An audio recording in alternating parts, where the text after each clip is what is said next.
Hi guys, welcome to revision time. आज मैं ला रही हूँ आप सभी के लिए एसएससी जीडी एग्ज़ाम 2025 के 12 फरवरी को पूछे गए फर्स्ट शिफ्ट के क्वेश्चंस के एनालिसिस वीडियो। इस वीडियो में आपको जीके जीएस और हिंदी के कुछ क्वेश्चन मिलेंगे। जीके के लिए बहुत ही सारे एक्स्ट्रा फैक्ट्स जो कि आपको आगे आने वाले एग्जाम्स में भी काफ़ी हेल्प करेंगे। तो चलिए स्टार्ट करते हैं आज की वीडियो। मगर वीडियो को स्टार्ट करने से पहले अगर आप चैनल पर पहली बार आए हैं तो चैनल को ज़रूर सब्सक्राइब कर लीजिए और साथ ही इस वीडियो को लाइक भी ज़रूर कर दीजिएगा। तो चलिए शुरू करते हैं आज के सारे क्वेश्चन पूछे गए फर्स्ट शिफ्ट के। क्वेश्चन नंबर 1, श्रीहरि नटराज का संबंध किस राज्य से है? इसका आंसर है कर्नाटक। श्रीहरि नटराज का संबंध बेंगलुरु कर्नाटक से है। उनका जन्म 16 जनवरी 2001 को हुआ था। वह एक प्रसिद्ध भारतीय तैराक हैं। उन्होंने दक्षिण कोरिया के ग्वांगजू में 2019 विश्व एथलेटिक्स चैंपियनशिप में भारत का प्रतिनिधित्व किया था।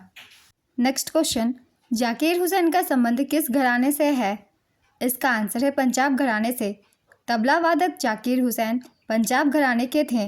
उनके पिता अला रखा खां भी इसी घराने के थे। जाकिर हुसैन को 1992 में द प्लैनेट ड्रम और 2009 में ग्लोबल ड्रम प्रोजेक्ट के लिए ग्रैमी अवार्ड मिला था।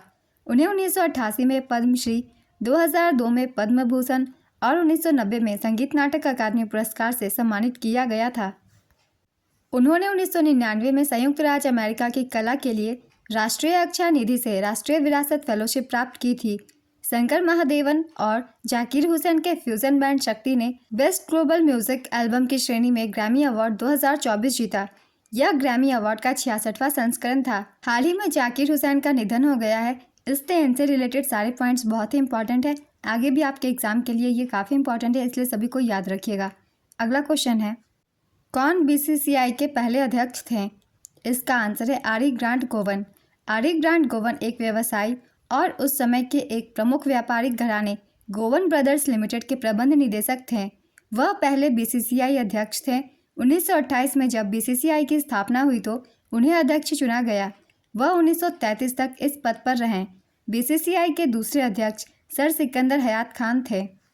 भारतीय क्रिकेट कंट्रोल बोर्ड का गठन दिसंबर 1928 में प्रोविजनल बोर्ड ऑफ कंट्रोल के रूप में किया गया था।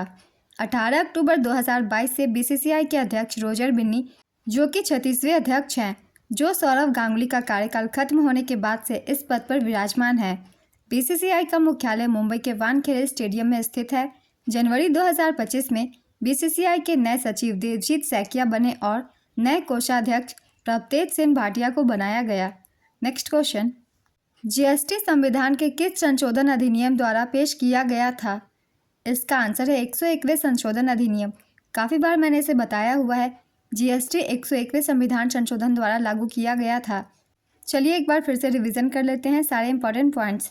101वें संवैधानिक अधिनियम 2016 ने 1 जुलाई 2017 को भारत में एक राष्ट्रीय वस्तु एवं सेवा कर पेश किया। वस्तु एवं सेवा कर भारत में 1 जुलाई 2017 को तत्कालीन वित्त मंत्री अरुण जेटली द्वारा लागू किया गया था। जीएसटी के बाद भी कुछ संशोधन किए गए हैं संविधान में, जो कि आपके एग्जाम्स के लिए बहुत ही इंपॉर्टेंट है। चलिए एक बार रिवीजन कर लेते हैं इन संशोधनों की भी। भारतीय संविधान का 102वां संशोधन राष्ट्रीय पिछड़ा वर्ग आयोग को संवैधानिक दर्जा प्राप्त करने तथा इसे राष्ट्रीय अनुसूचित जाति आयोग और राष्ट्रीय अनुसूचित जनजाति आयोग के समक्ष लाने के लिए लाया गया था। इसके बाद किया गया था 103वां संशोधन। इसके तहत केंद्र सरकार द्वारा संचालित शैक्षणिक संस्थानों में प्रवेश के लिए समाज के आर्थिक रूप से कमजोर वर्गों के लिए 10% आरक्षण का प्रावधान करता है। वर्ष 2019 के 103वें संविधान संशोधन के माध्यम से भारतीय संविधान के अनुच्छेद 15 और 16 में संशोधन किया गया। अब आता है 104वां संविधान संशोधन। 104वें संविधान संशोधन अधिनियम ने लोकसभा और राज्य विधानसभाओं में एंग्लो इंडियन के लिए सीटों के आरक्षण को समाप्त कर दिया और एससी और एसटी के लिए आरक्षण को 10 साल तक बढ़ा दिया। 105वां संविधान संशोधन, इसके तहत 2021 सामाजिक और आर्थिक रूप से पिछड़े वर्गों की पहचान करने और उन्हें निर्दिष्ट करने के लिए राज्य सरकारों की शक्ति को पुनर्स्थापित करता है। 106वां संविधान संशोधन अधिनियम के अंतर्गत लोकसभा और राज्य विधानसभाओं में महिलाओं को 33% आरक्षण प्रदान करने का प्रावधान है। इसके प्रावधान के अनुसार यह उस तारीख से लागू होगा जो केंद्र सरकार आधिकारिक राजपत्र में अधिसूचना द्वारा निर्धारित करेगी। तो ये सारे संविधान संशोधन किए गए हैं जीएसटी के बाद। ये भी बहुत इंपॉर्टेंट है आप सभी के लिए। इनसे भी क्वेश्चन पूछ लिए जाते हैं, इसलिए इन सभी के पॉइंट्स को भी याद रखिएगा। चलिए अब दूसरे क्वेश्चन को देखते हैं। कौन सी पंचवर्षीय योजना औद्योगिक विकास पर केंद्रित थी? इसका आंसर है द्वितीय पंचवर्षीय योजना। द्वितीय पंचवर्षीय योजना का काल 1956 से 61 तक था। द्वितीय पंचवर्षीय योजना पीसी महालनोबिस मॉडल पर आधारित थी। यह पंडित जवाहरलाल नेहरू के नेतृत्व में लॉन्च हुई थी और इसके उपाध्यक्ष वीटी कृष्णमाचारी थे। इस योजना का प्रमुख उद्देश्य बुनियादी और भारी उद्योगों के विकास पर विशेष जोर देने के साथ साथ तेजी से औद्योगिकीकरण था। इस योजना का आकार था 4,800 करोड़ रुपए का। इस योजना में जीडीपी का वार्षिक लक्ष्य 4.5% था, लेकिन इसकी कमी हुई और विकास दर 4.1% ही रही। द्वितीय पंचवर्षीय योजना के दौरान 1957 में परमाणु ऊर्जा आयोग बनाया गया था, जिसका नेतृत्व पहली बार होमी जहांगीर भाभा ने किया था। द्वितीय पंचवर्षीय योजना में राउरकेला उड़ीसा, भिलाई छत्तीसगढ़ व दुर्गापुर पश्चिम बंगाल में इस्पात संयंत्रों की भी स्थापना की गई थी। इंटीग्रल कोच फैक्ट्री तथा चितरंजन लोकोमोटिव्स की स्थापना भी द्वितीय पंचवर्षीय योजना के दौरान हुई थी। तो ये सारे पॉइंट्स मैंने पहले भी आप सभी को बताया हुआ है, तो उसके थ्रू आपने आंसर किया होगा। दूसरी पंचवर्षीय योजना औद्योगिक विकास पर आधारित थी और पहली कृषि पर। नेक्स्ट क्वेश्चन, 2023 में महात्मा गांधी जी की कौनसवीं जयंती मनाई गई थी? इसका आंसर है 154वीं। 2 अक्टूबर 2023 को महात्मा गांधी जी की 154वीं जयंती पूरे देश में मनाई गई थी। वर्ष 2024 में गांधी जी की 155वीं जयंती मनाई गई थी। गांधी जी का जन्म 2 अक्टूबर 1869 को वर्तमान गुजरात राज्य के पोरबंदर जिले में हुआ था। वहीं उनकी मृत्यु 30 जनवरी 1948 को दिल्ली के बिरला हाउस में हुई थी। नेक्स्ट क्वेश्चन, नवंबर 2024 में किस देश ने पीएम मोदी को अपना सर्वोच्च राष्ट्रीय सम्मान प्रदान किया है? इसका आंसर है डोमिनिका। डोमिनिका ने प्रधानमंत्री नरेंद्र मोदी को अपना सर्वोच्च राष्ट्रीय सम्मान देने की घोषणा की है। प्रधानमंत्री मोदी को डोमिनिका अवार्ड ऑफ ऑनर से सम्मानित किया गया। डोमिनिका ने प्रधानमंत्री नरेंद्र मोदी को कोरोना महामारी के दौरान कैरिबियाई राष्ट्र में उनके योगदान और भारत और डोमिनिका के बीच द्विपक्षीय साझेदारी को बढ़ाने के समर्पण के लिए अपना शीर्ष पुरस्कार प्रदान किया। नेक्स्ट क्वेश्चन, 7वीं पंचवर्षीय योजना की अवधि क्या थी? इसका आंसर है 1985 से 1990। इस समय प्रधानमंत्री राजीव गांधी थे। 7वीं पंचवर्षीय योजना के दौरान लक्ष्य वृद्धि दर 5% थी और वास्तविक वृद्धि दर 6.02% थी और प्रति व्यक्ति आय की वृद्धि दर 3.7% थी। इस योजना में भोजन, काम और उत्पादन का नारा भी दिया गया। चलिए कुछ इंपॉर्टेंट पॉइंट और भी जान लेते हैं 7वीं पंचवर्षीय योजना से संबंधित। 7वीं पंचवर्षीय योजना के मुख्य उद्देश्य सामाजिक न्याय के माध्यम से बढ़ती आर्थिक उत्पादकता, खाद्यान्न का उत्पादन और रोजगार पैदा करने के क्षेत्रों में विकास स्थापित करना था। 7वीं पंचवर्षीय योजना का प्रारूप रामकृष्ण हेगड़े ने तैयार किया था। 7वीं पंचवर्षीय योजना के दौरान 1989 में राजीव गांधी सरकार द्वारा जवाहर रोजगार योजना शुरू की गई थी।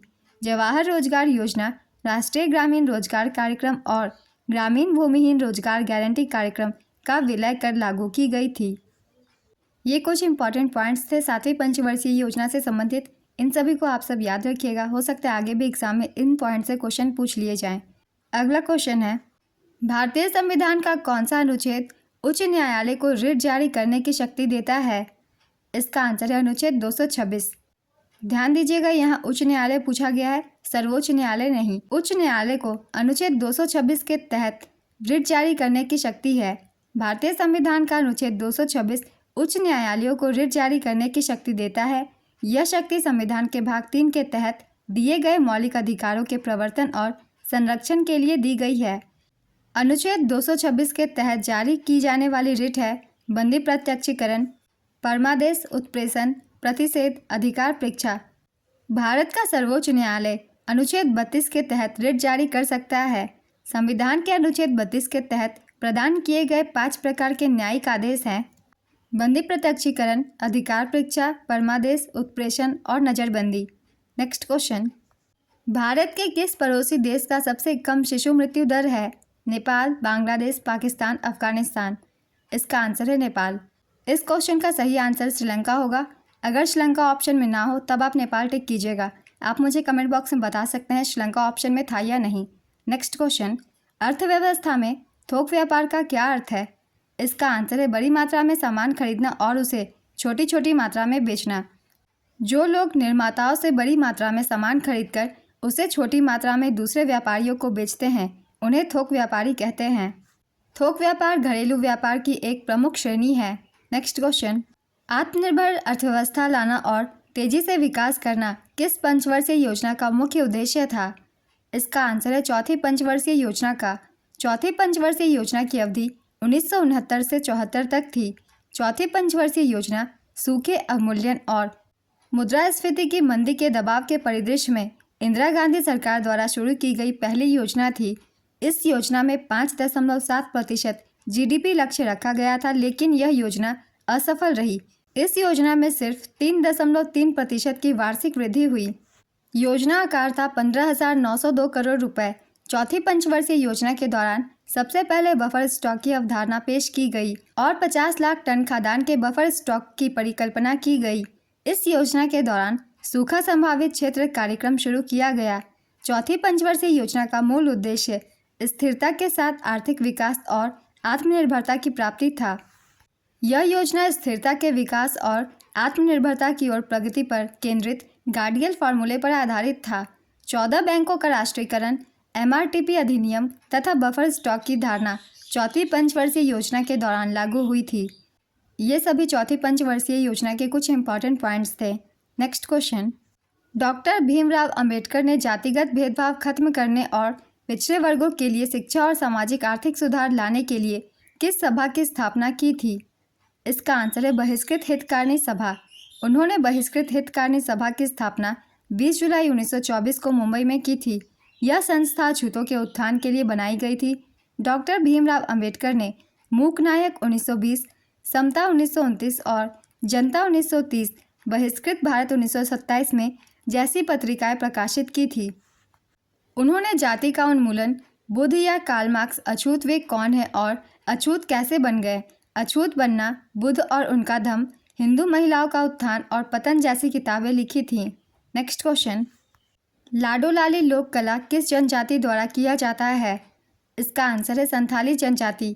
यह कला मुख्य रूप से झारखंड, पश्चिम बंगाल, उड़ीसा और बिहार के आदिवासी क्षेत्रों में पाई जाती है। लाडो लाडली नृत्य मुरिया जनजाति के लोग करते हैं। नेक्स्ट क्वेश्चन, वर्तमान में भारत के राष्ट्रीय सुरक्षा सलाहकार कौन है? इसका आंसर है श्री अजीत डोभाल। भारत का राष्ट्रीय सुरक्षा सलाहकार भारत के वरीयता क्रम में 7वें स्थान पर होता है और उसे कैबिनेट मंत्री का दर्जा प्राप्त होता है। नेक्स्ट क्वेश्चन, 2011 में संगीत नाटक अकादमी पुरस्कार कितने को मिला था? इसका आंसर है 11। नेक्स्ट क्वेश्चन, कृषि जनगणना 2018-19 के अनुसार प्रति किसान आय कितना है? इसका आंसर है 10,218। 2012-13 के अनुसार औसत मासिक आय 6,426 रुपये थी। नाबार्ड की रिपोर्ट के मुताबिक साल 2021-22 में किसान परिवारों की औसत मासिक कमाई 13,661 रुपये थी। नेक्स्ट क्वेश्चन, 2000 की जनगणना के अनुसार कितने वर्ष के लोगों को साक्षर माना गया है? इसका आंसर है 7 वर्ष या 7 वर्ष से ऊपर के लोगों को। 2011 की जनगणना के अनुसार साक्षर व्यक्ति वह है जो 7 वर्ष का है और किसी भी भाषा को समझ के साथ पढ़ और लिख सकता है। नेक्स्ट क्वेश्चन, नास्तिक और रास्ते का विलोम शब्द क्या होगा? इसका आंसर है आस्तिक और बेराह।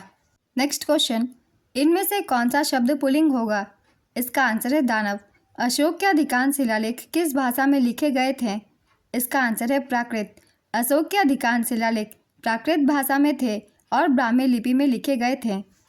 आज के फर्स्ट शिफ्ट के एनालिसिस वीडियो कंप्लीट होती है। बहुत ही इंपॉर्टेंट क्वेश्चंस थे, आपके आने वाले एग्जाम्स में भी ये क्वेश्चन काफ़ी हेल्प करेंगे। तो अगर आप सभी को ये वीडियो हेल्पफुल लगी हो तो इसे लाइक ज़रूर कर दीजिएगा और इस तरीके की और भी वीडियो के लिए चैनल भी ज़रूर सब्सक्राइब कर लीजिए। फिर मिलते हैं अगली वीडियो के साथ। आप सभी को आने वाले एग्जाम्स के लिए ऑल द बेस्ट।